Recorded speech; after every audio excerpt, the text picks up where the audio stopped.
नहीं आपको कॉन्फिडेंस है या उस लेवल के नहीं है आप लोग यार? लेवल के नहीं, ये तो फिर बहुत बड़ी और क्या मैं क्या बोलूं? बहुत बड़ी बात नहीं है। क्या बोलूं फिर? लेवल क्या दुनिया के इंटरनेशनल क्रिकेट के फिर आप लेवल के नहीं है। जब आपकी मार पड़ती है आप पैनिक हो जाते हैं, जब आप विकेट्स लेते हैं ठीक है, जब आपकी मार पड़ती है पैनिक हो जाते हैं।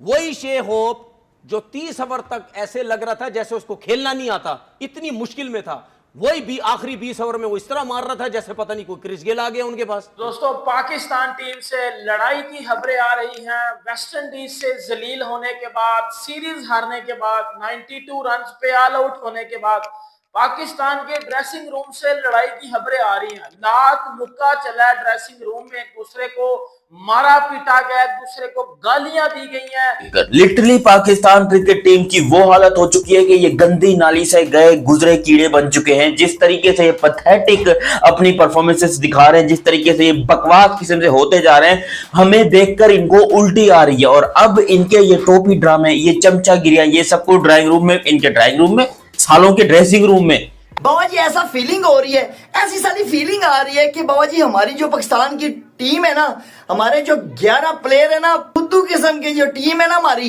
ठीक है, ये समझती है कि हम पाकिस्तानी जो क्रिकेट फैन है ना, CHUTIA, आप समझ जाएं, स्पेलिंग करके देख लेना हम क्या हैं। ये समझते हैं हमें, सच्ची बताऊं तो सच समझते यही है। इसलिए कि बाबा जी आप हिसाब लगाएं, मैच के बाद की वीडियो वायरल हो रही है इन सालों की, कि फाइट हो रही है जी, ड्रेसिंग रूम में बहुत फाइट हुई है, लाते मुक्के WWE रेसलिंग शुरू हो गई है। इतना इन्हें दुख था हारने का। ड्रेसिंग रूम में चलना चालू हो गया। मेरा दिमाग खराब करके साला नींद नहीं आई पूरी रात। देख सकते हो अभी भी यहाँ पर जो है आंखें बिल्कुल मोटी हो चुकी हैं, सूज चुकी हैं इनकी वजह से। ये जो पैथेटिक वेस्ट इंडीज में क्रिकेट खेल कर आए और अपने आप को कहते हैं कि हमें नंबर 1 टीम बोलो, भाईजान आप नंबर 1 टीम हैंगे। इनकी एक और वीडियो लीक हुई है जिसके अंदर ये अपने ड्रेसिंग रूम के अंदर लड़ते हुए, कुत्तों की तरह लड़ते हुए दिखाई दिए हैं। सबसे पहले इनका ड्रामा बहुत अच्छा था। जब ये हैंडशेक करने के लिए आए सब लोग मैच खत्म होने के बाद, तो ये दांत फाड़ फाड़ के हंस रहे थे, एक दूसरे को कांग्रेचुलेट कर रहे थे, जेडन सील्स को मुबारकबाद दे रहे थे। इनका जो नया बाप है वेस्ट इंडीज का बॉलर, जानते हो कि नहीं जानते, वो इनका नया बाप है ना। आज के बाद से उसके ऊपर जो अपना बर्थ सर्टिफिकेट और आईडी कार्ड है उसके ऊपर Virat Kohli plus Jayden Seales लिखा जाएगा, क्योंकि विराट कोहली तो ऑलरेडी फादर है इनके, लेकिन अब जेडन सील्स भी लिखा जाएगा वहां पर, क्योंकि वो इन लोग का नया बाप है। पूरी की पूरी टीम 92 खत्म। ये क्या बात है, क्या स्टोरी है, सब कुछ मैं आपको बताता हूँ। जो हरकत पाकिस्तान टीम ने की है, मतलब आप लोग वेस्ट इंडीज से हारे हो सीरीज भी, आप वेस्ट इंडीज से 92 रन पे, 92 रन पे आप लोग ऑल आउट होते हो, आप लोग जो है वो 202 रन से हारते हो। ऑब्वियसली बात है, फिर भाईजान वही होना था जो हर बार होता है। हम एशिया कप हारे, ड्रेसिंग रूम में लड़ाई हुई, हम वर्ल्ड कप हारे, ड्रेसिंग रूम में लड़ाई हुई, हम जो है वो बायलैटरल सीरीज हारते हैं, ड्रेसिंग रूम में लड़ाई हो जाती है। रात को फिर जब पाकिस्तान टीम वेस्ट इंडीज से पिली है, ड्रेसिंग रूम में लात मुक्का चला और लड़ाई की खबरें आ रही हैं। ये हमको याद ताजा करवाई है इन्होंने 1992 की, और मैं इस वीडियो में हकीकत बयान करने वाला हूं कि ये रिजवान और बाबर क्यों गंदी नाली के कीड़े बनकर साबित हुए हैं पाकिस्तान टीम के ऊपर। अभी तक आपने चैनल सब्सक्राइब नहीं किया तो सब्सक्राइब करो और सब्सक्राइब करते बेल आइकन दबाओ। सबसे पहले ये मोहम्मद रिजवान, जिसको क्रिकेट का कख नहीं पता, इसकी सिर्फ पिछवाड़ा बड़ा है, ये सिर्फ पठान है, ये सिर्फ पीछे से देता है, ये सिर्फ एक, मैं सीधी बात बोल दूं ये गे है। इसीलिए ये बंदा पाकिस्तान टीम में, और इसका कोई काम नहीं है, ना ही इसको कप्तानी का पता है, ना ही इसको बैटिंग का पता है, ना इसको किसी फील्ड में खड़े होने का पता है। ये बंदा ना इंग्लिश बोलना जानता है, कुछ भी नहीं आता इसको भाई। मेरा एल नहीं था दुखी नहीं, मुझे समझा दो ना सालो। ये देखो, मैं ड्रेसिंग रूम की स्टोरी में बाद में आता हूं, पहले मैं स्टोरी ये खोलता हूं कि जब ये मैच हारे हैं उसके बाद ये खुश कितना थे। देखो जरा इन सालों को, देखो इनकी शक्लें, देखो कैसे मुस्कुरा रहे हैं। खुशी चेक करो ना बाबा जी, कोई आ रही थी बाबा जी कि जैसे ये ना 3-0 से ना हमने वेस्ट इंडीज को उनके घर के अंदर घुस के हरा के आए हैं, ऐसी खुशी थी बाबा जी। हालांकि लिया हमने कोबरा है, मगर खुशी बाबा जी इनको ऐसे थी जैसे बड़ा महान काम करके आ रहे हैं पाकिस्तान के अंदर, बहुत बड़ी ट्रॉफी लेके आ रहे हैं साले। और हमारे घंटे के जो मीडिया वाले हैं साले यूट्यूबर, साला अभी भी इनकी ना पिछवाड़े में खारिश खत्म नहीं हो रही। अगर तुम बाकियों के बारे में बात करोगे तो भाई वो शान मसूद वगैरह अंग्रेजी तो बोल लेते हैं, इसका कख नहीं है इसके पास। और ये बंदा वेस्ट इंडीज से हारने के बाद इस तरह की इंग्लिश बोल रहा है कि इसको खुद समझ में आ रही हो तो आ रही हो, किसी और को तो कम से कम समझ में नहीं आ रही है। ये इतना घटिया और पैथेटिक इंसान ये पाकिस्तान के जो प्लेयर्स हैं उनके ऊपर बरस रहा है। हालांकि कसूर सबका है, मैं भी मानता हूं, लेकिन ये बंदा कह रहा है कि देखिए जी इस तरह होता है कि आपको एग्रेसिव होकर खेलना पड़ता है, आपने तो बिल्कुल ही छोड़ दिया, आपको इस तरह नहीं खेलना चाहिए था। बड़ी इज्जत के साथ पेश आ रहा है क्योंकि इसको पता है कि भैंस के टक्के तो खुद 0 पे आउट हुआ है, गोल्डन डक पे आउट हुआ है। मोहम्मद रिजवान ने खुद जाकर हगा है, खुद जाकर पैथेटिक तरीके से फेल हुआ है। ये पाकिस्तान का चमचा मोहम्मद रिजवान, और ये वो चाय का चमचा है, बड़ा चमचा नहीं है, चाय का टी स्पून साइज का ये चमचा, ये है जो पाकिस्तान के प्लेयर को गालियां दे रहा है। शहीन शाह अफरीदी को आपको पता है कि तीसरे वनडे मैच में रेस्ट दिया गया था। शहीन अफरीदी, बाबर आजम, मोहम्मद रिजवान और माइक हसन, इन सब की लड़ाइयां हुई हैं, इसमें आपको सलमान अली आगा भी आते हैं। और अगर बात की जाए सीनियर प्लेयर्स की तो सीनियर प्लेयर्स की अगर बात की जाए तो सीनियर प्लेयर ज्यादा लड़ाई में मुलव्वस आपको नजर आते हैं। अगर बात की जाए शाहीन अफरीदी की तो मोहम्मद रिजवान और माइक हसन में से एक बंदा एग्री था जो है वो शाहीन अफरीदी को प्लेइंग 11 में खिलाने के, लेकिन इन्होंने शाहीन को जान के प्लेइंग 11 में नहीं खिलाया। माइक हसन ने जो है वो बोला था कि शाहीन अफरीदी को जो है वो नहीं ड्रॉप करना चाहिए क्योंकि शाहीन अफरीदी को खिलाना चाहिए, बट मोहम्मद रिजवान ने जान के जो है वो बोला कि जी शाहीन अफरीदी को ड्रॉप करना है और बाकियों को खिलाना है। हालांकि सबसे बड़ा अगर मुझे लगता है किसी का कसूर है तो वो इसी का है कि ये पैदा क्यों हुआ था। इसको पैदा नहीं होना चाहिए था पाकिस्तान टीम के ऊपर, पाकिस्तान के अंदर ये पैदा हो गया, पाकिस्तान के ऊपर अजाब बनकर नाजिल हुआ है। इंडिपेंडेंस डे का हमको तोहफा दिया है मोहम्मद रिजवान ने, मुबारक हो जी, आजादी मिल गई। यहां पर वेस्ट इंडीज हमारे नए अब्बू बन गए।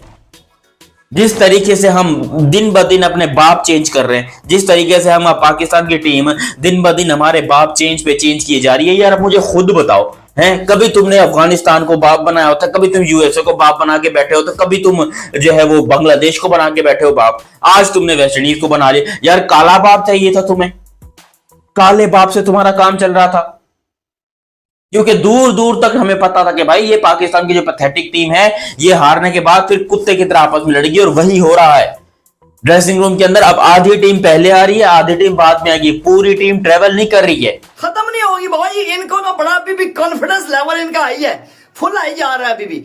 आप हिसाब लगाएं कि जब से हम कल से मैच आ रहे हैं ना, कल रात को हमने कोबरा लिया है, उसके बाद से खबरें क्या चला रहे हैं बाबा जी अपने यूट्यूब चैनल पे बैठ के।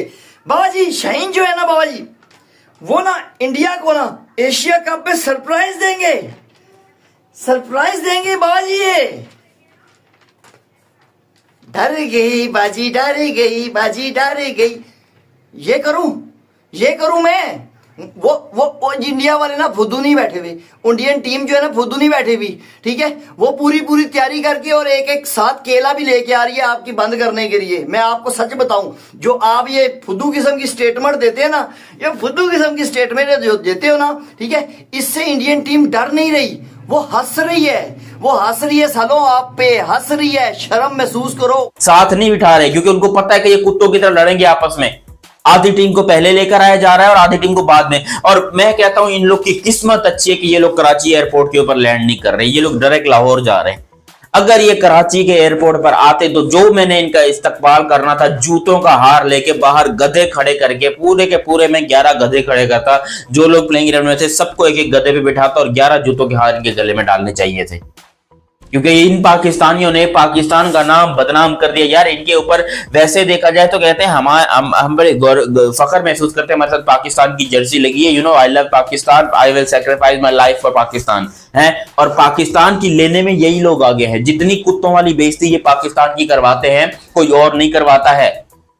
जितना पैथेटिक ये लोग क्रिकेट खेलते हैं दुनिया में, शायद मैं कहता हूं भाई कोई मरे से मरा भी पाकिस्तानी होगा ना, वो भी यकीन करो इस टाइम के ऊपर शर्म से डूब जाएगा कि भाई ये क्या करवा दिया तुम लोगों ने, 92 के ऊपर तुम लोग ऑल आउट करवा के बैठ गए हो। उसके बाद फिर माइक हसन और मोहम्मद रिजवान की काफी ज्यादा जो है वो बहस हुई, क्योंकि माइक हसन भाईजान वो बांग्लादेश से भी सीरीज पाकिस्तान टीम हारी और फिर पाकिस्तान टीम वेस्ट इंडीज से भी हारी, तो ऑब्वियसली बात है सारा फिर ब्लेम कोच पे आ जाता है कि कोचिंग ही गंदी हो रही है, मैनेजमेंट ही गंदी हो रही है, क्योंकि रिजू डांसर तो है ही गंदा, वो तो कप्तान भी गंदा, वो तो प्लेयर भी गंदा है। अब बात जब माइक हैसन ने मैच खत्म होने के बाद, ये बात है जब बॉलिंग खत्म हुई है, पाकिस्तान टीम ने जब बॉलिंग किया ना बैटिंग से पहले, जो वो लंच ब्रेक होती है अंदर, उसमें जब पाकिस्तान टीम वापस गई है तो माइक हैसन ने जो फ्रस्ट्रेशन थी वो मोहम्मद रिजवान के ऊपर निकाले, क्योंकि मोहम्मद रिजवान की कप्तानी में बड़े ज्यादा ब्लंडर थे।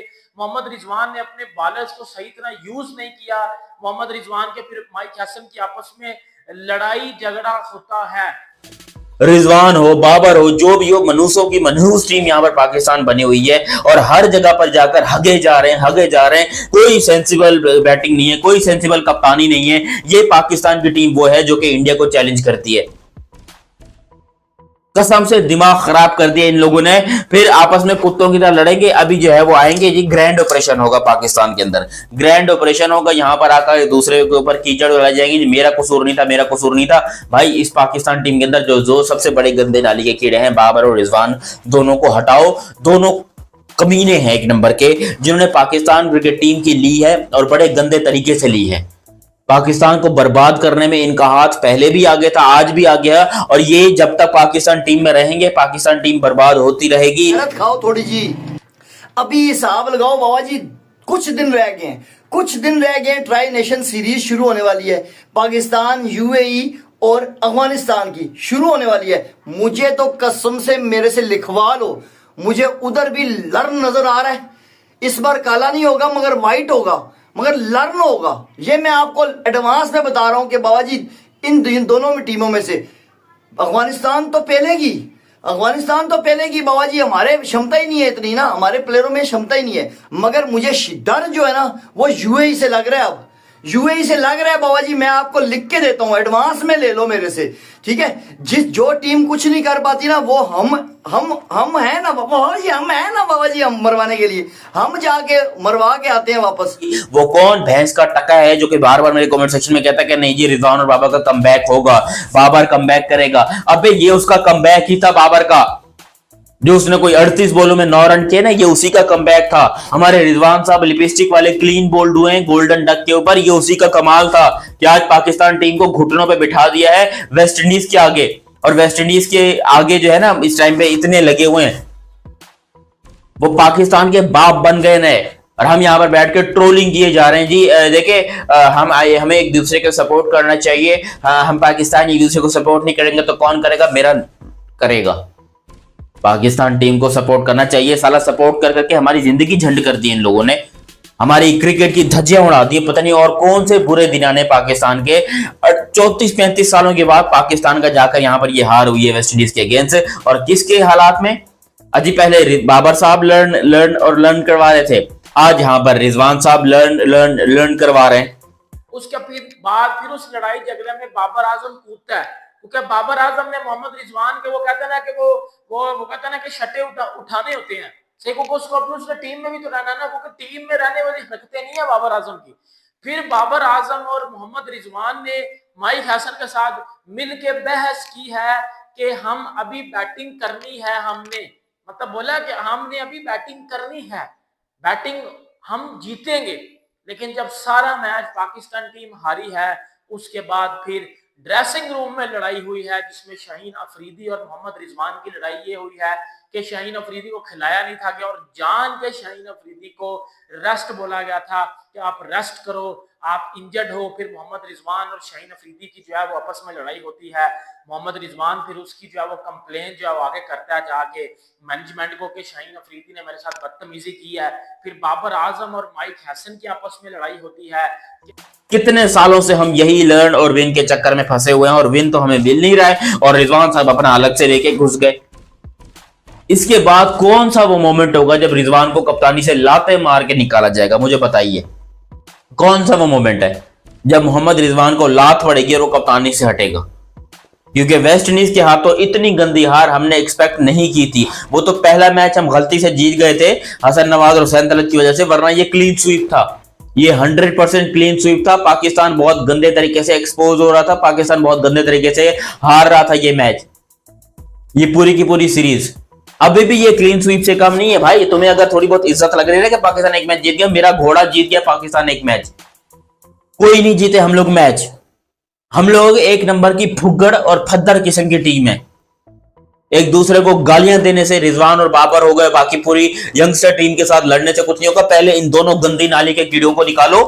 आप हिसाब लगाए बाबा जी, ऑस्ट्रेलिया कह रही थी कि एशिया कप के बाद ना, एशिया कप के फौरन बाद है हम खेलेंगे आपके साथ, ट्राई नेशन सीरीज खेलेंगे। ऑस्ट्रेलिया ये बात कह रही थी बाबा जी। जब से ना एक रात गुजरी है, 24 घंटे गुजरे हैं अभी लड़ लिए हुए, ठीक है। आप हिसाब लगाए, उनके भी रंग उड़ गए, उनका भी माइंड चेंज हो गया है। ऑस्ट्रेलिया टीम का माइंड चेंज हो रहा है बाबा जी। वो कह रहे हैं फुद्दू सी टीम है, इनसे बेहतर है हम अफगानिस्तान से कोई सीरीज, ट्राई नेशन सीरीज रख रहे हैं। वो इनसे अच्छा खेल लेंगे, जो हमारे घंटे हैं ना इनसे अच्छा खेल लेंगे। ये रह गई हमारी औकात। उसके बाद पाकिस्तान टीम बेहतर होगी। शाहीन को तो खिलाया ही नहीं था भाई, वरना अगर वो खेल रहा होता तो यकीन करो वो उसने तो अलग ही रोना धोना चालू कर देना था। कि जब माइक हसन ने बोला बाबर आजम को कि जब आपको पता था कि जब आप पिछले वनडे मैच में सीधी बाल को क्रॉस बल्ले से खेल के आउट हुए हो, इस बार आपने सेम वही गलती की,